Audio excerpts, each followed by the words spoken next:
Olá a todos, sejam bem-vindos para mais uma aula de matemática e hoje nós vamos falar sobre funções. Como aula inicial, entender o conceito de função e posteriormente a gente analisar gráficos de diversas funções, questões de máximo, de mínimo, função crescente e decrescente e essa diferenciação entre os diversos tipos de funções. Gostou? Curtiu? Então vem comigo e vamos nessa!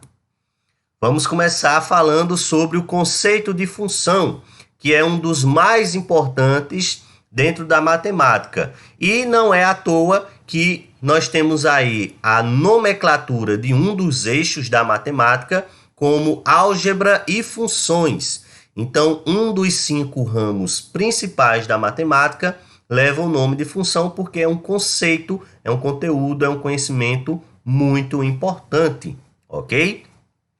E não só dentro da matemática a ideia de função é importante, mas também em outras áreas do conhecimento, como física, biologia e entre outros, ok? É muito comum e conveniente expressar fenômenos de natureza físico, biológico, social e entre outros por meio de funções, como eu tinha falado, ok? E temos ainda a ideia de que o conceito de função está presente nos mais diversos ramos da ciência e teve sua origem na tentativa de filósofos e cientistas em compreender a realidade e encontrar métodos que permitissem estudar e descrever os fenômenos naturais. Então, dentro da história da matemática, conta-se que vários matemáticos contribuíram para que a gente tivesse esse conteúdo trabalhado dessa maneira hoje, que é o conteúdo de função, ok? Dentre os principais que se destacam, René Descartes, não poderíamos deixar de citar aqui, né? Pelo seu trabalho com o plano cartesiano, Leibniz, Euler, Dirichlet e entre outros, ok? Matemáticos fabulosos que deram suas contribuições e foram os pioneiros dentro do assunto de funções. Então, Leibniz, Euler e Dirichlet como os principais responsáveis pelas primeiras contribuições. Leibniz atribuiu a denominação de função que usamos atualmente. Euler atribuiu a notação f de x para indicar que estávamos tratando de uma função. Isso é muito importante dentro da simbologia matemática. Esse f de x sempre vai representar uma função de f em relação à variável x. Aí a gente pode nomear de g de x, h de x, como quiser, ok? E Dirichlet escreveu a primeira definição de função, semelhante àquela que nós utilizamos atualmente, ou seja, foi o conceito mais aceito, né? Que se assemelha bastante ao utilizado hoje em dia. E Leibniz também deu várias contribuições para o estudo de cálculo, ok? Mas ele também foi fera aí na parte de função. E vamos ver aí a definição de função. Dados dois conjuntos não vazios, o conjunto A e o conjunto B, eles precisam ter algum elemento. Uma função de A em B é uma relação que indica como associar cada elemento x do conjunto A um único elemento y do conjunto B. Isso é muito importante, ó. Cada elemento a um único elemento do outro conjunto. Por que isso é tão importante? Porque as flechas, através de um diagrama que saem do conjunto A, elas têm que ter a mesma quantidade de elementos no conjunto B. Senão, aí não será função. A gente vai ver mais adiante. Então, nós temos aí os dois conjuntos A e B. A vai ser o conjunto de partida com os elementos x. E B vai ser o conjunto de chegada com os elementos y, ok? Aqui a gente tem uma pequena esquematização. através do diagrama de Venn. Matemático também que representava situações de conjuntos. John Venn. E aí nós temos os elementos x, e esse elemento x ele só pode liberar uma flecha, ok? Qualquer elemento do conjunto A só pode liberar uma flecha, mas os elementos do conjunto B podem receber mais que uma flecha. É importante citar também que nenhum elemento de A pode ficar sem liberar uma flecha, ok? E aí nós temos uma relação de função, olha aí, f, e nós vamos chamar de y ou de f de x, tanto faz, o conjunto de chegada. Então, nós temos aí uma função de A em B. Se tratarmos aí o conjunto dos números reais, então vai ser definida de números reais para números reais. Ou seja, A tem que ser um número real e B tem que ser um número real também. Vamos falar também sobre domínio, contradomínio e imagem da função. Domínio de uma função são todos os elementos do conjunto de partida, ok? E o conjunto imagem são todos os elementos do conjunto de chegada que recebem a flecha. O domínio é quem libera aquela flecha e a imagem é quem recebe aquela flecha, ok? A associação entre esses dois conjuntos de elementos é feito através de uma fórmula. E essa fórmula a gente chama de lei de formação. Essa lei de formação ela é muito importante, porque é através dela que a gente vai dizer se é uma função afim, ou seja, polinomial do primeiro grau, função quadrática, ou seja, polinomial do segundo grau, se é uma função exponencial, se é uma função seno, se é uma função cosseno. Então, a partir dessa lei de formação, é que a gente vai definir o tipo da função, ok? Por isso que é tão importante analisar a lei de formação. Então, nós temos o conjunto domínio, que é o conjunto de partida, ou seja, os elementos x. Aí, a flecha que sai do conjunto domínio através de uma lei de formação. Por exemplo, se a lei de formação for 2x, quer dizer que os elementos de x vão ser duplicados.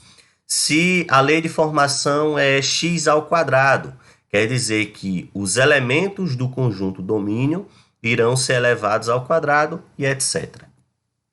E os elementos que recebem essas flechas, através da lei de formação, é o conjunto imagem. E ainda falando sobre essa ideia, nós temos que o diagrama de flechas, a seguir, que eu vou mostrar para vocês, representa uma função f de A em B. Então, a gente já sabe que esse esquema é uma função de A em B. No conjunto A, conjunto domínio, nós temos o 2, o 3 e o 5. Por que é uma função f nesse esquema? Porque cada elemento de A está liberando apenas uma flecha. Se o elemento de A liberasse duas flechas, então não seria função. E se tivesse um elemento em A que não libera flecha, então também não seria função. Para ser uma função, cada elemento de A tem que liberar uma flecha apenas. Ah, professor, e se não for função, a gente chama de quê? Relação simples entre dois conjuntos, ok? Aqui nós temos uma relação, mas também uma função. Essa relação é uma função. Se não fosse função, seria apenas uma relação entre dois conjuntos. Então, A é o domínio, 2, 3 e 5, libera uma flecha cada. E B é o contradomínio, que vai receber as flechas. B é o contradomínio, 0, 2, 4, 6, 8 e 10. Ah, e o conjunto imagem é quem?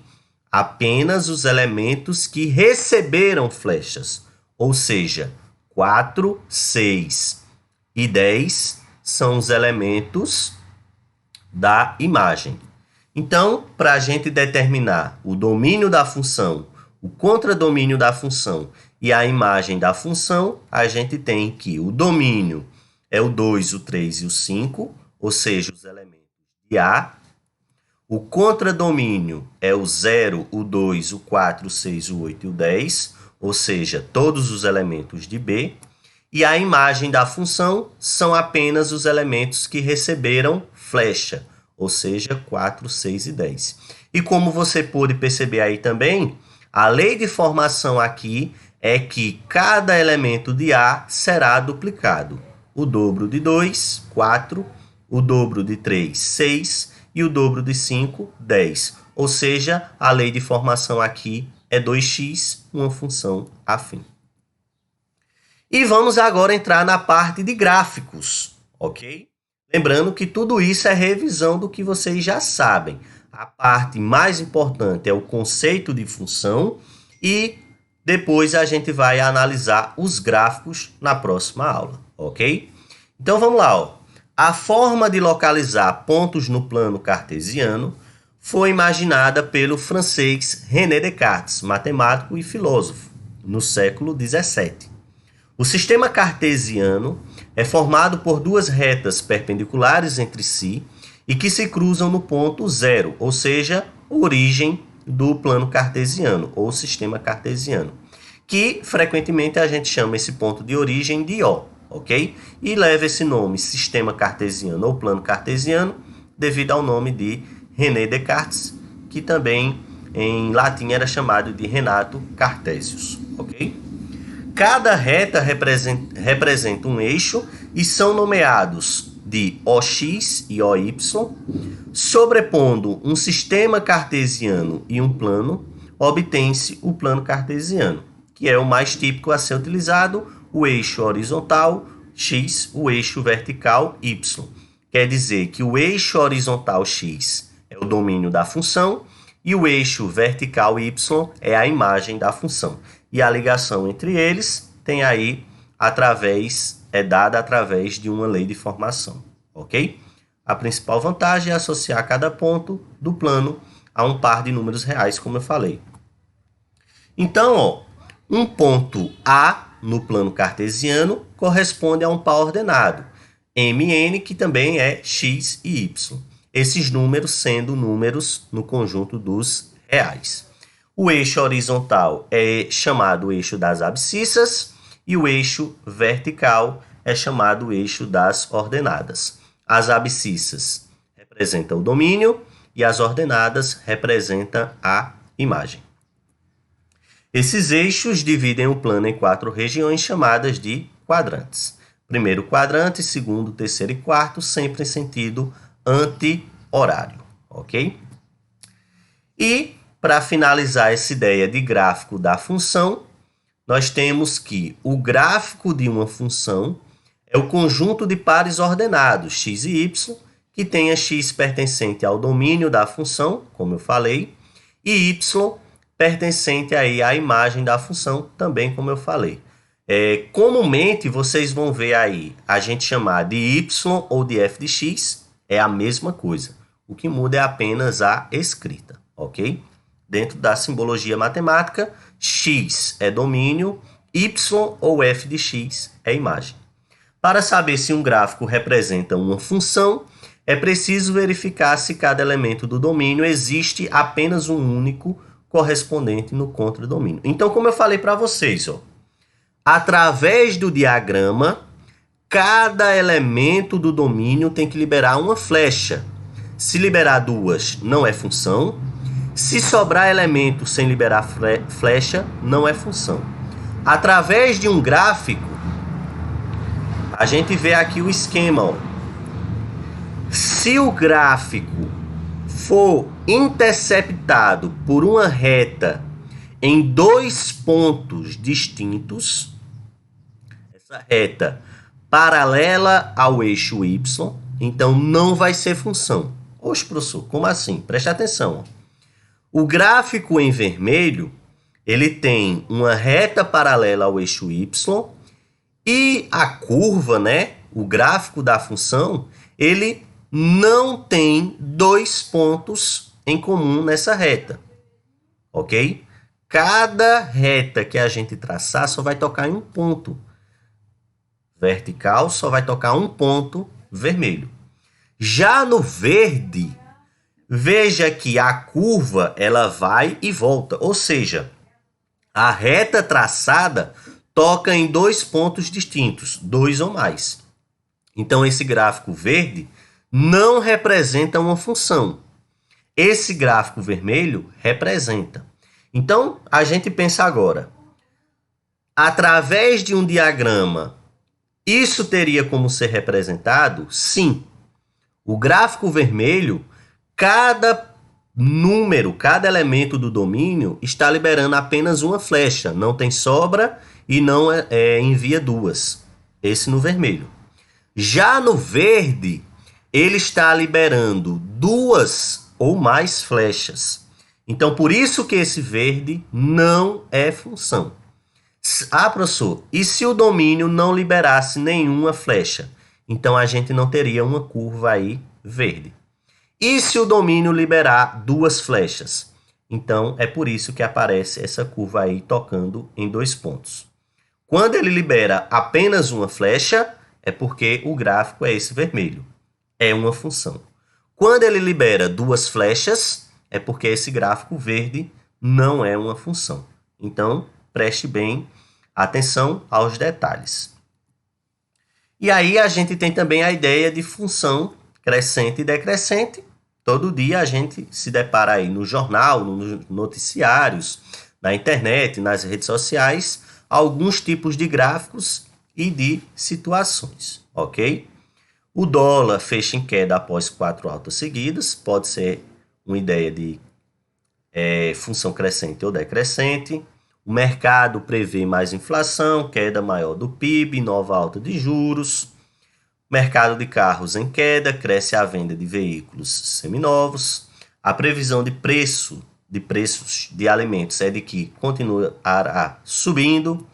A agência aprova novas taxas e conta de luz vai subir em todo o país. Então, são situações mais ou menos no nosso cotidiano que a gente vê ideia de função e, além de uma ideia de função, uma função crescente ou decrescente ou constante, que é quando tem ali a reta paralela ao eixo X, ao eixo horizontal, ok? Então, é mais uma ideia a ser relembrada aí no conteúdo de funções, né? E, para finalizar e fechar, alguns problemas do nosso dia a dia, ó. Na cidade do Recife, de acordo com valores de 2015, um motorista cobra R$ 4,32 de valor fixo e R$ 2,10 por quilômetro rodado, ou seja, valor variável.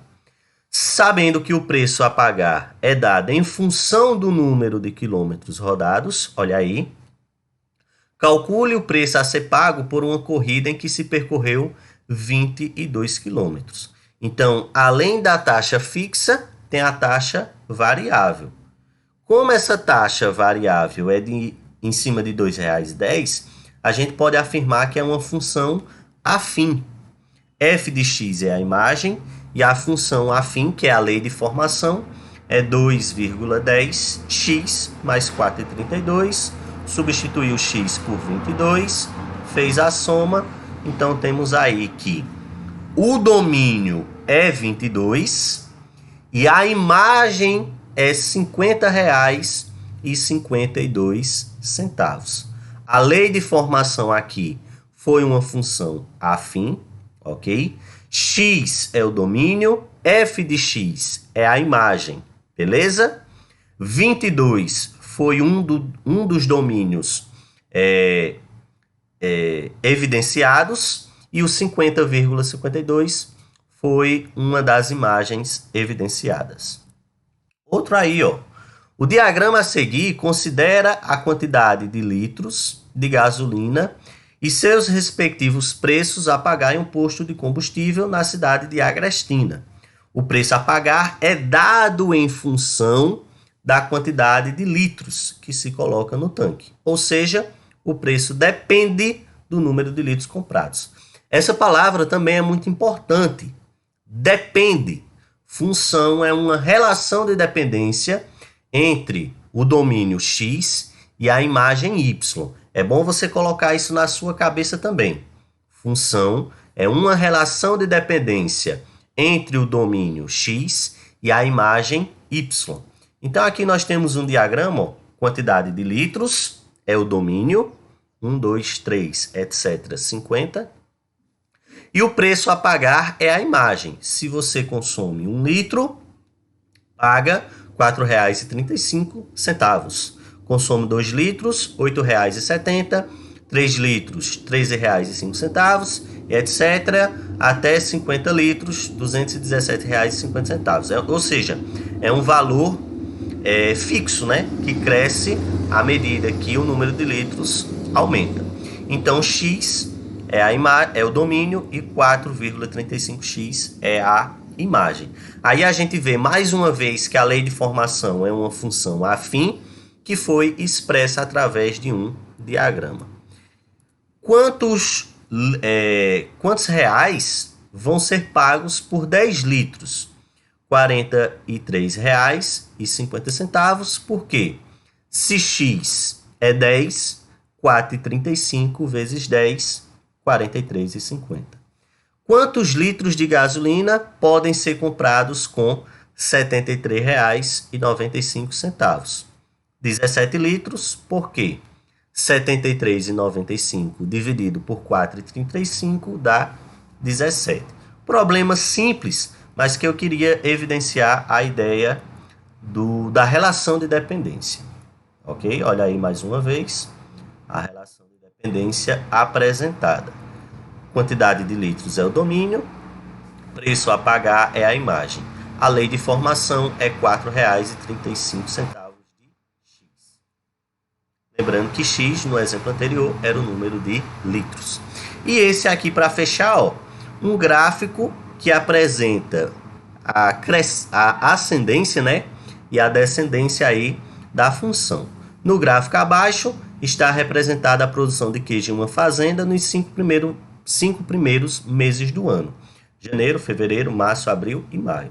Aí a gente vê que cresce, se mantém constante, cresce de novo e decresce.